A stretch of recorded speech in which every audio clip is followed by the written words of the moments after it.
Olá, meu querido irmão, minha querida irmã, que prazer estar aqui com você mais uma vez para o estudo semanal da lição da Escola Sabatina. Eu sou o pastor Hélio Carnassali e nós estamos aqui agradecidos a Deus por podermos caminhar com vocês durante este trimestre sob o patrocínio da editora Safeliz, que semanalmente nos acolhe em seus canais para colocar diante de todos nós a lição da Escola Sabatina. Antes de avançarmos para o estudo da lição número 12, eu faço a minha pergunta de todas as semanas. Você se lembra como terminamos a lição da semana passada? Terminamos a lição da semana passada nos lembrando de Pedro, da negação de Pedro. Que momento triste na vida desse apóstolo que foi um líder entre os discípulos e agora, de forma tão veemente, ele negou a Jesus, inclusive usando palavras de baixo calão. O desejado de todas as nações comenta que depois do olhar dele se cruzar com o olhar de Jesus, ele saiu perdido na noite, chorando amargamente, e quando ele se deu por conta, ele estava no Getsemane, exatamente no mesmo lugar onde Jesus havia passado a sua hora de agonia. O grande destaque da negação de Pedro não é a negação em si, mas é o acolhimento do olhar de Cristo para Pedro. Nenhuma condenação, um olhar de amor, um olhar de misericórdia. É isso que o Senhor Jesus faz conosco quando caímos, quando erramos, quando pecamos.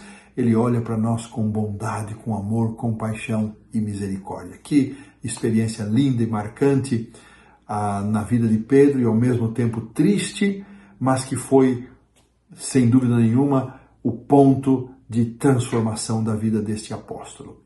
Antes de começarmos o estudo desta semana, quero convidar você a curvar a fronte para orarmos. Senhor nosso Deus, ao abrirmos agora a Tua palavra no Evangelho de Marcos e recordarmos as lições do capítulo 15, conforme se encontram na lição da Escola Sabatina, rogamos a Tua bênção, a Tua orientação e a presença do Teu Santo Espírito para nos guiar na compreensão daquilo que vamos estudar. Sê conosco, Pai, dispõe o nosso coração, não só para ouvir, mas também para sermos praticantes da palavra. Nós oramos agradecidos em nome do Senhor Jesus. Amém.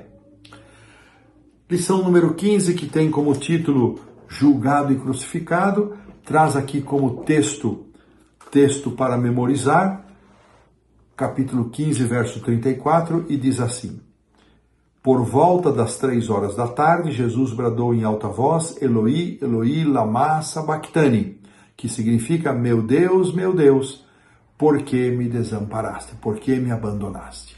Nós vamos considerar melhor esse texto quando estudarmos a porção relacionada com a morte de Jesus.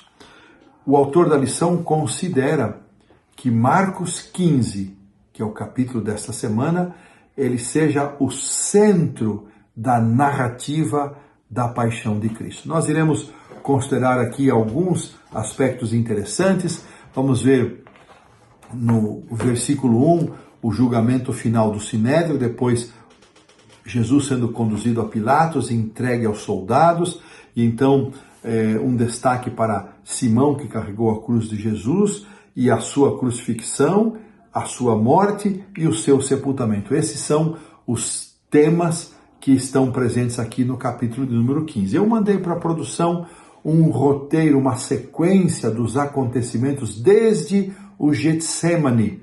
E se a produção tiver condições de projetar, eu fico contente e agradecido. E vou agora transcorrer aqui sobre esta sequência. Então, Jesus foi preso no Getsemane por volta da meia-noite. Ele foi conduzido para a casa de Anás numa entrevista preliminar, numa audiência preliminar. Isso deve ter acontecido entre 1 e 2 da manhã. Depois ele vai para uma outra entrevista preliminar agora com Anás e Caifás, já na casa de Caifás, entre 2 e 3 da manhã. Então ocorre o primeiro julgamento no Sinédrio, um julgamento noturno no Sinédrio, entre 3 e 4 da manhã. Depois, o julgamento diurno, às 5 da manhã, já estava clareando o dia, e este julgamento do Sinédrio tinha que ser em dia claro, então, por volta das 5 da manhã. Às 6 da manhã, ele vai perante Pilatos. Depois ele é remetido a Herodes Antipas às 7 da manhã. Volta para Pilatos às 8 horas. E então, ali por Pilatos, ele é finalmente entregue para ser crucificado e é crucificado às 9 horas da manhã.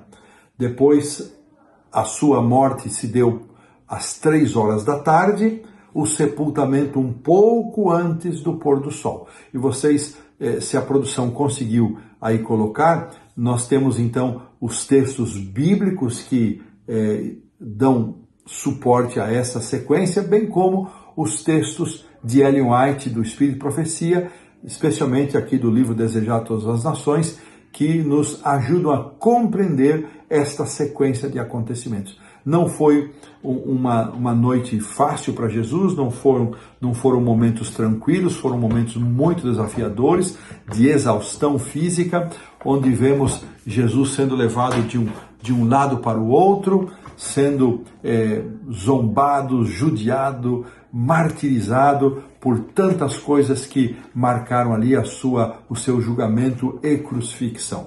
Assim, então, com estas considerações, nós colocamos um ponto final na lição do sábado à tarde.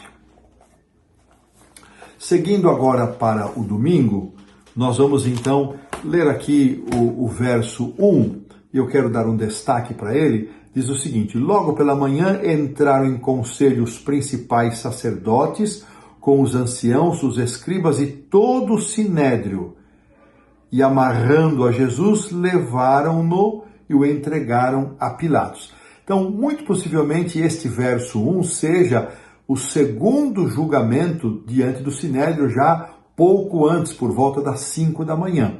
E com este verso 1 do capítulo 15, é encerrada a sexta sessão sanduíche, que começa com Jesus perante o sinédrio no capítulo 14, é interrompida com a negação de Pedro e terminada quando o sinédrio dá o seu veredito final, e então, a partir do verso 2, Jesus é entregue a Pilatos. Como vimos, Marcos não registra, ele não faz distinção entre a primeira e a segunda audiência de Jesus com Pilatos, nem menciona a ida de Jesus perante Herodes, que foi enviado a Herodes quando Pilatos soube que Jesus era da Galileia. Então ele o envia a Herodes, que era o tetrarca, que era um dos... havia herdado do seu pai, Herodes o Grande, uma quarta parte do seu reino, e então ele era o governador da Galileia e também da parte além do Jordão e da Pérea. Então ele volta depois para Pilatos. Marcos não faz essa distinção. E no julgamento ali com Pilatos, então nós vamos ver algumas coisas interessantes que Pilatos, várias vezes ao descorrer o texto, ele faz menção da realeza de Cristo, o rei dos judeus que era sempre rechaçada pelos líderes dos sacerdotes e do sinédrio. O sinédrio era uma casa com 71 membros, era a mais alta corte dos judeus, a corte judicial, mas nem tudo eles podiam resolver, eles não tinham poder para resolver todas as coisas. Em assuntos de morte era assim. Para o sinédrio, Jesus foi condenado por blasfêmia, lembramos disso na semana passada, mas com Pilatos o argumento foi conspiração, que ele estava se passando por rei, como que querendo tomar o lugar de César. E Pilatos, então, ele fica dividido, ele percebe, ele tem o discernimento de que Jesus é uma pessoa diferente, ele percebe que Jesus tinha um porte diferente, um olhar diferente, uma reação diferente. E ele percebe a maldade dos judeus, e ele pergunta a Jesus, você não se defende? E você é o rei dos judeus? Jesus, tu o dizes. E depois vieram as acusações e Jesus não se defende. E você não diz nada? E Jesus guardou o silêncio. Interessante é que Pilatos sucumbiu, amigos e irmãos, sucumbiu, espremido, esmagado por sua consciência que lhe dizia tratar-se de alguém inocente, mesmo com sua esposa dizendo para que não não se envolvesse na questão daquele justo, ou seja, não desse ouvidos à turba que queria condenar a Jesus, porque ela havia sonhado e havia sofrido em sonho por causa daquilo. Pilatos preferiu, Marcos também no registra, lavar as suas mãos, mas isso não lavou a sua consciência. E é interessante que, sendo Jesus o rei de fato, o Messias, os líderes da nação o rejeitaram, mas o líder do Império Romano discerniu nele alguém diferente, alguém especial. E é curioso também que esse texto, esses versos de 2 a 15, quando Jesus está diante de Pilatos, vários versos são dedicados, da mesma forma como na entrada triunfal de Jesus em Jerusalém, vários versos foram dedicados ao burrinho, aqui vários versos são dedicados a Barrabás, onde havia um costume durante a festa de libertar um preso. E, irmãos, talvez seja esse um dos momentos mais irônicos e mais terríveis, quando eles perceberam que Barrabás poderia ser escolhido para ser libertado. Os líderes insuflaram a turba que gritava crucifica-o, crucifica-o, e já a voz de Pilatos sendo abafada, ele disse: que eu farei de Jesus chamado Cristo? Ele só dizia crucifica-o. E é muito interessante que Mateus, capítulo 27, verso 25, acrescenta um detalhe que se cumpriria terrivelmente na destruição de Jerusalém, que dizia o seguinte, a turba dizia: que o seu sangue caia sobre nós e sobre os nossos filhos. Essa sentença de morte se cumpriu na destruição de Jerusalém. E desta forma, Pilatos não teve força. Ele quis, Ellen White diz isso no livro Desejar Todas as Nações, ele quis agradar a multidão. Ele sacrificou os princípios corretos para agradar a multidão. Irmãos, isso nos ensina tantas lições preciosas, mas uma em especial. Se nós, estando pressionados entre agradar a multidão e seguir os princípios da nossa consciência revelados na palavra de Deus, como nós reagimos, que escolha estamos fazendo entre estar bem com os outros, com as pessoas, agradar outras pessoas, ao invés de agradar a Deus. Sacrificamos princípios para isso, para nós pensarmos. Pensamento final aqui da lição do domingo: o que pode impedi-lo de seguir a multidão quando a pressão para fazer isso é muito grande? Uma outra reflexão, agora olhando para a multidão que clamava crucifica-o, crucifica-o. Nós muitas vezes estamos ouvindo os gritos da multidão contrários às convicções da palavra de Deus. Qual vai ser a nossa reação? Que Deus nos ajude, irmãos, a viver por princípios. E mesmo sendo pressionados, eu sei que muitas vezes não é simples, não é fácil, e Jesus nunca disse que seria fácil, mas pela graça de Deus que sejamos fiéis. Aqui colocamos um ponto final na lição do domingo. Vamos então passar para a segunda-feira, onde os versos 16 a 20 nos colocam na presença dos soldados que receberam a Cristo para preparar o condenado para a crucifixão. Esse preparo envolvia açoites, envolvia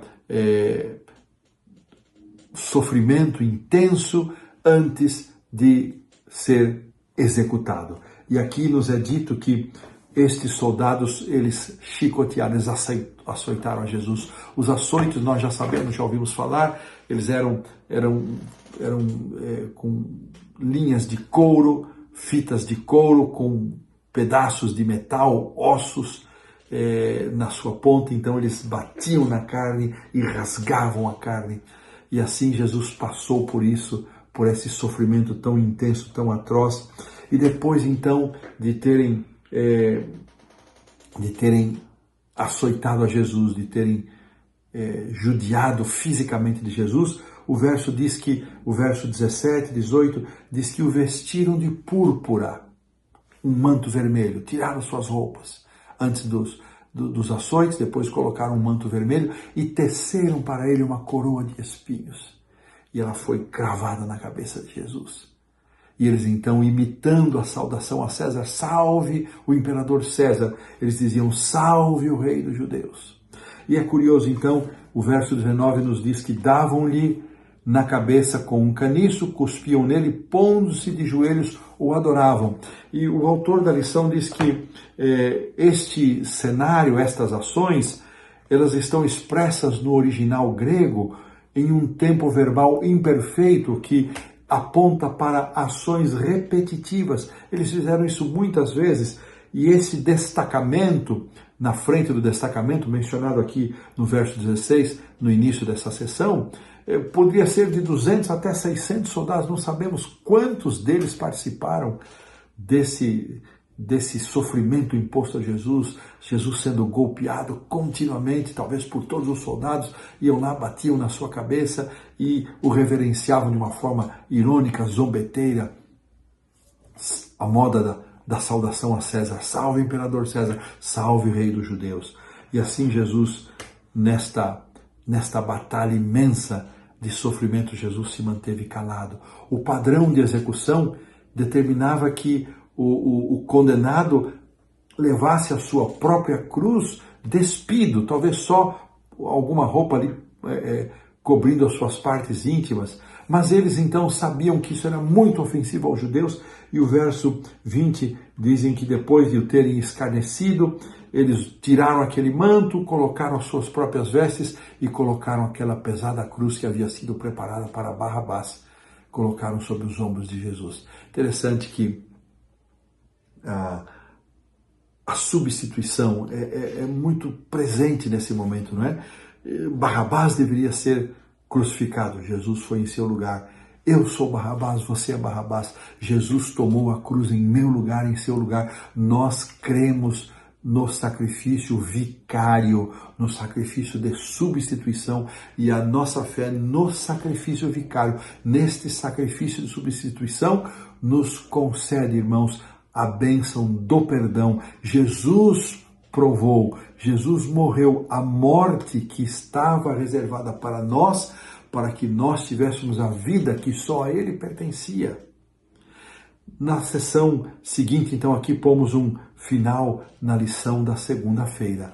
Na lição da terça-feira, quando Jesus, então, é conduzido para o local onde ele seria crucificado, então, o verso 21, obrigaram a Simão Cirineu, que passava vindo do campo, ele estava voltando do seu trabalho no campo, e Marcos menciona que ele era pai de Alexandre e Rufo.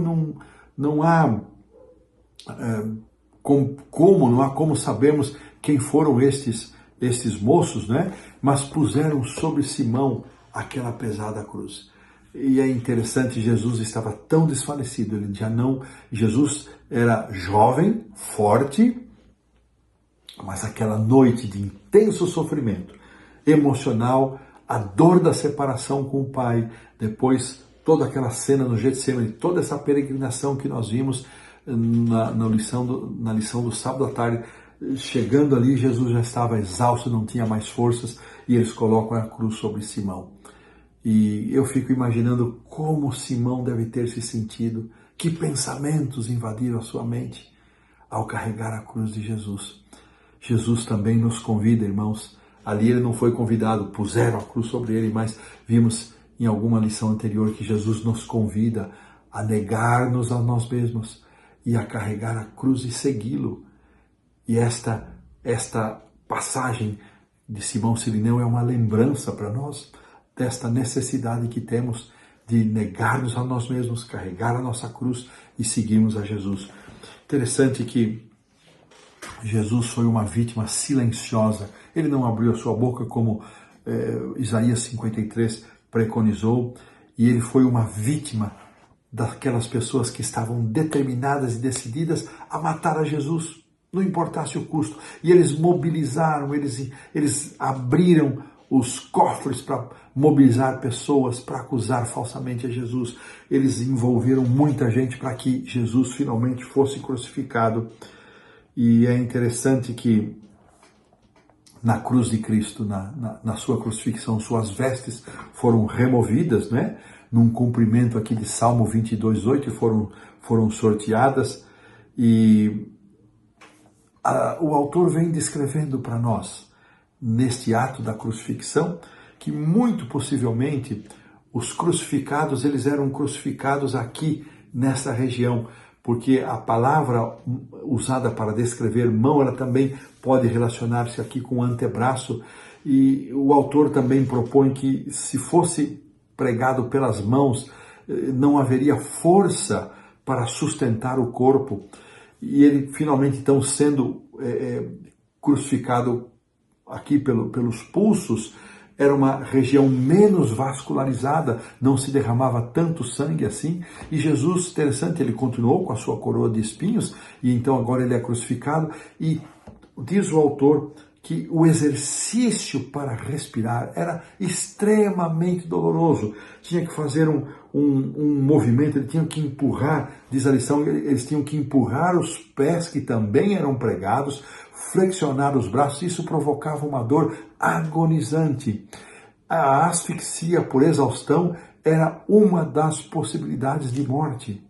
E Jesus, ele foi zombado e humilhado ali pela multidão, foi zombado e humilhado pelos soldados, e ele depois foi zombado e humilhado por aqueles que estavam ali presentes na sua crucifixão. Ao longo de todo o seu ministério, o autor comenta isso, Jesus sempre pediu para que não fosse identificado como Messias, suas obras não fossem identificadas. Agora uma tábua em cima, dizia Rei dos Judeus. Ele, ainda que fosse por zombaria, havia um reconhecimento de que ele era alguém diferente. Interessante que as coisas mudaram. Agora, Jesus ele não pode mais agir, ele não tem mais ação para ele, mas a ação são dos demais. E estes homens, estes líderes, esses sacerdotes estavam ali zombando, salva-te agora a si mesmo. Veja que na própria palavra de zombaria deles, aqui o verso 29 diz que os que iam passando diziam, desce da cruz, salva-te a ti mesmo. E os principais sacerdotes, verso 31, com os escribas, escarneciam, dizendo, salvou os outros, e a si mesmo não pode salvar-se. Veja aqui, desça agora da cruz o Cristo, o Rei de Israel, para que o vejamos e o creiamos. Eles jamais expressaram a confissão e o reconhecimento de que Cristo era o Rei de Israel, era o Messias, Jesus era o Cristo, era o Messias, mas de forma zombeteira, de forma debochada, eles expressam esse reconhecimento. Ellen White vai comentar, e Atos dos Apóstolos também nos fala que muitos sacerdotes, eles se converteram, eles aceitaram a Jesus. E aqui é uma coisa muito interessante, que fique marcada para a nossa compreensão. No fundo, eu creio que aqueles homens, eles tinham compreensão da divindade de Jesus, mas o coração endurecido não lhes permitiu aceitar. Não lhes permitiu aceitar. Finalmente, aqui a lição termina nos deixando uma pergunta, a lição da terça-feira. Ela diz o seguinte, pensando em todas estas descrições, o que a morte de Cristo significa para você? O que a morte de Cristo significa para mim? Veja que o autor aqui nos ajuda a entender que Jesus então foi crucificado às 9 horas da manhã, e ele foi ali durante 6 horas. A descrição do texto ela é muito curta, é muito rápida, mas 6 horas Jesus ficou pendurado ali na cruz. E Marcos faz questão de dar evidência no verso 28, quando ele se refere aos malfeitores, o cumprimento da profecia de Isaías, e este agir blasfemador também é um cumprimento de uma profecia messiânica do Salmo 22, 7 e 8. E aqueles que com ele foram crucificados também o maltratavam. Mas interessante é que um daqueles ladrões, Lucas registra isso, ele se dirige a Jesus E o desejado comenta que foi um bálsamo para Cristo de alívio quando aquele ladrão pediu para que fosse lembrado por Jesus na entrada do seu reino. E Jesus diz, olha, certamente te digo hoje, estarás comigo no paraíso. E antes de dizer estas palavras, ainda na cruz, Jesus havia dito, Pai, perdoa-lhes porque não sabem o que fazem. E havia dito, e disse também para sua mãezinha que estava ali ao pé da cruz, mulher, eis aí teu filho, referindo-se a João, e para João, eis aí a tua mãe. Essas foram as 3 primeiras frases. E com estes pensamentos, e pensando novamente o que a cruz significa para você e para mim, nós pomos um ponto final na lição da terça-feira. Vamos avançando agora para a quarta-feira, onde vamos relembrar a morte de Jesus. E eu peguei aqui alguma sequência do desejado de todas as nações que nos ajuda a ter compreensão, e nos diz o seguinte, que ao pé da cruz, então, achava-se a sua mãe, embora Marcos não faça referência a Maria, mãe de Jesus, faz referência ali no verso 40 a outras pessoas. Ela fala de Maria Madalena, Maria mãe de Tiago, o menor de José, e também Salomé, que alguns acreditam possa ser irmã de Maria, mãe de Jesus, e mãe de Tiago e João.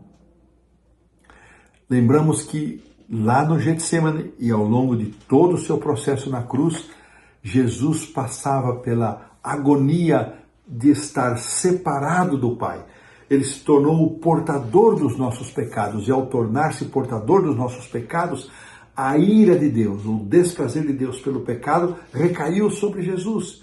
Jesus sofreu e suportou a agonia da morte que aqueles que morrerem sem esperança, aqueles que morrerem sem salvação, sem Cristo, vão experimentar, ou seja, a segunda morte. Foi essa morte que Jesus viveu na cruz, experimentou na cruz. Essa agonia de não saber se ele voltaria à comunhão com o Pai, com quem estiver eternamente em presença e harmonizado. Isto agonizava Jesus mais do que qualquer outra coisa.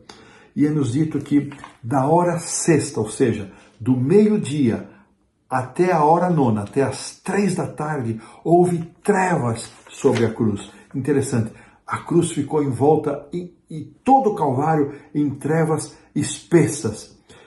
Mas o desejado faz um comentário aqui, naquela densa treva, Deus e os seus anjos se ocultavam ali. Ele não podia se revelar. Deus não pôde tirar o seu filho da cruz, porque esse era o plano, a morte de Cristo para a nossa salvação. Deus não podia apresentar-se a ele, mas ele foi o mais próximo possível que ele pôde de Cristo Jesus. Irmãos, que coisa linda, muitas vezes acontece isso conosco também. Às vezes estamos nas trevas da nossa agonia, da nossa provação, e muitas vezes em meio a essa dor não conseguimos discernir a presença de Deus, porque Ele não nos impede de entrar no vale escuro e sombrio, mas Ele afirma que vai conosco, Ele sempre está o mais próximo possível da nossa caminhada, da nossa experiência, assim como Ele teve o mais próximo possível do Calvário. A hora nona, diz o desejado, a treva se ergueu de sobre a terra. Isso eu estou falando, é o capítulo 69, a glória do Calvário. Mas a cruz, irmãos, olha, foram manifestações sobrenaturais.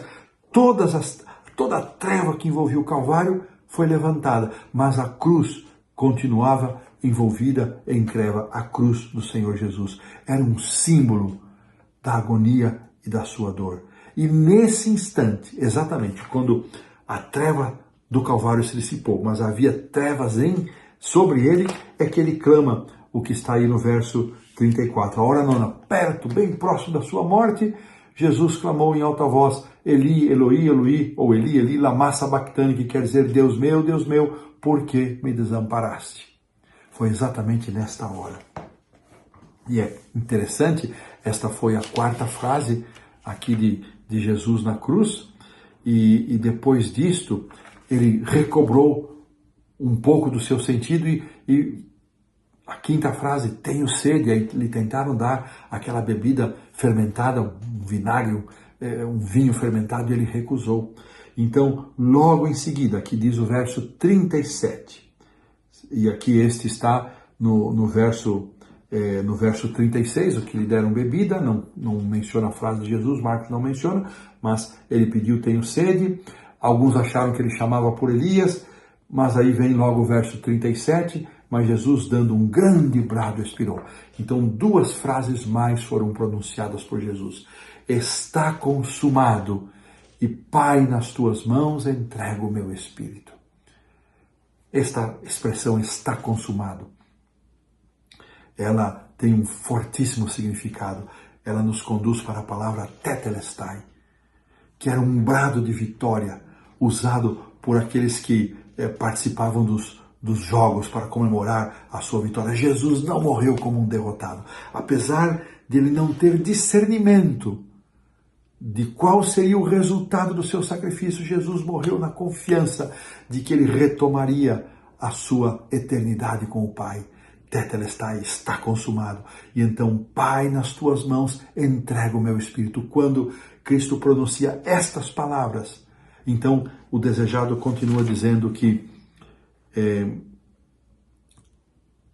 já sem as trevas que o envolviam, ele pronuncia essas palavras, as trevas dele se vão, houve um tremor de terra, e novamente com as palavras, mais escuridão, terremoto, as pessoas caíram, e lá no templo, o sacerdote com o cutelo erguido, o cutelo escapa de sua mão, o cordeiro separado para o sacrifício foge. O véu é rasgado de alto a baixo. Aquilo que esteve sempre protegido e guardado, agora estava sob a demonstração de todos. Efeitos e vários elementos sobrenaturais que deveriam ter marcado profundamente, e muitos daqueles homens que passavam dos líderes fugiram amedrontados com tudo aquilo que estava ouvindo, e foi do centurião, mais uma coisa que se pôde ouvir, verdadeiramente este era o Filho de Deus. Que coisa tremenda! Os líderes, mesmo reconhecendo todas as cenas sobrenaturais, continuaram negando, e foi um pagão, um gentil, que reconhece a divindade de Jesus. Interessante, queridos, que além destas poucas mulheres que João registra, e é muito significativo isso, nesta hora, seus discípulos haviam fugido, muitos daqueles que haviam estado com Jesus o abandonaram, a não ser umas poucas mulheres, sua mãe, aqui mencionados por João, e mencionados por Marcos, e o próprio João conta em seu evangelho que ele também estava ali, permaneceram ao lado de Jesus em todo esse tempo. E é significativo porque as mulheres, elas ocuparam um papel muito relevante, elas foram as primeiras a transmitirem a mensagem da ressurreição, e nós precisamos entender e valorizar o papel que as mulheres devem e podem exercer em nosso meio na pregação do Evangelho. Aqui então nós colocamos um ponto final. Antes do ponto final, só fazer uma menção que o autor, na lição, ele faz uma correlação entre o batismo e a cruz, mencionando aqui a relação entre o início e o final do seu ministério como um cumprimento. Esse é o ponto mais relevante, como um cumprimento da profecia de Daniel, capítulo 9, versos 24 a 27. Então, agora sim, aqui colocamos um ponto final na lição da quarta-feira. Vamos avançar agora para a quinta-feira, onde um personagem vai merecer o destaque, que é José de Arimateia. Então, é interessante que nem José de Arimateia e nem Nicodemos foram chamados para participar daquelas duas sessões que condenaram a Jesus, uma durante a madrugada e outra já mais no amanhecer. Eles não foram chamados porque eles já sabiam da posição de um e de outro com respeito a Jesus, e eles então afastaram estes dois homens porque eles seriam votos contrários e criariam dificuldade para as intenções malignas dos sacerdotes e também dos membros do Sinédrio. E aqui nos diz, ao cair da tarde, o verso 42, por ser o dia da preparação, isto é, a véspera do sábado, veio José de Arimateia, ilustre membro do Sinédrio, E ele então vai a Pilatos e pede o corpo de Jesus. Interessante é que ele realmente deveria ser, assim como Marcos o descreve, um ilustre, alguém para ter fácil acesso a Pilatos. Só alguém que realmente tivesse um status, uma posição. E Pilatos se admirou de que Jesus tivesse morrido tão rapidamente. Marcos também não registra, ele pede aqui, Marcos registra, antes de dizer o que ele não registra, vou dizer o que ele registra, né? Que Pilatos pede que o centurião comprove isto. E eu não sei se foi nesse momento que o soldado espetou a lança no lado de Jesus e dessa lança sai, espetada em Jesus, sai uma mistura de água e sangue, a água da purificação, o sangue da redenção. Mas é interessante que Pilatos se admira disto. E ele, veja que são registros que vão comprovar, porque havia, facilmente poderia se soltar a conversa de que Jesus não havia morrido na cruz, que ele apenas diz, mas Jesus morreu. Houve uma comprovação pelo poder do governador Pilatos, pelos soldados que cumpriram sua ordem, e só por isso o corpo foi liberado. E José de Arimateia então vai a um sepulcro seu novo, aberto na rocha, e ele põe Jesus ali, e ele prepara o que foi possível o quanto antes para que eles não fossem surpreendidos pela chegada do sábado, nem com Jesus na cruz e nem tampouco com Jesus sem ser sepultado. E ele então diz que baixou o corpo de Jesus, envolveu num lençol que ele comprara e o coloca no seu túmulo. E aqui nos diz, aqui finalizando, que Maria Madalena e Maria, mãe de José, observaram onde ele foi posto. E assim termina a descrição. Olha que coisa interessante. Todos os aspectos relacionados à morte de Jesus cumpriram-se de forma fiel e corretíssima. Exata. E agora Jesus entra para o repouso. O Criador do sábado agora vai descansar no sábado mais uma vez. E foi o único dia que Jesus passou completo na sepultura, foi o sábado. E ali Jesus então tem o seu descanso. Aqui colocamos um ponto final na lição da quinta-feira. Finalizando então o nosso estudo, eu quero destacar aqui algumas linhas do Desejar Todas as Nações, página 605 desse mesmo capítulo já mencionado, onde o autor separou aqui alguma coisa sobre Pilatos e diz assim: Pilatos desejava libertar a Jesus, mas viu que não podia fazer isso sem abrir mão de sua honra e sua posição, o que acabou exatamente acontecendo posteriormente. Ele perdeu sua posição, perdeu sua honra e, muito possivelmente, ele atentou contra a própria vida. Quantos, faz a pergunta aqui Ellen White, para escapar de prejuízo ou sofrimento, também sacrificaram princípios? Mais um reforço desta aplicação. Que não sejamos nós, irmãos, a sacrificarmos princípios para escapar do prejuízo ou do sofrimento. Segundo parágrafo para destacar, a iniquidade de todos nós foi posta sobre Cristo como nosso substituto e fiador. Ele foi contado como transgressor para nos livrar da condenação da lei. A culpa de todo descendente de Adão pesava sobre ele. Jesus não podia ver a face reconciliadora do Pai. O afastamento do rosto divino penetrou em seu coração com uma dor que nunca poderá ser bem compreendida pelo ser humano. Essa agonia era tão grande que ele mal podia sentir a dor física. Que coisa tremenda. Perguntas para a consideração, para terminarmos a nossa lição.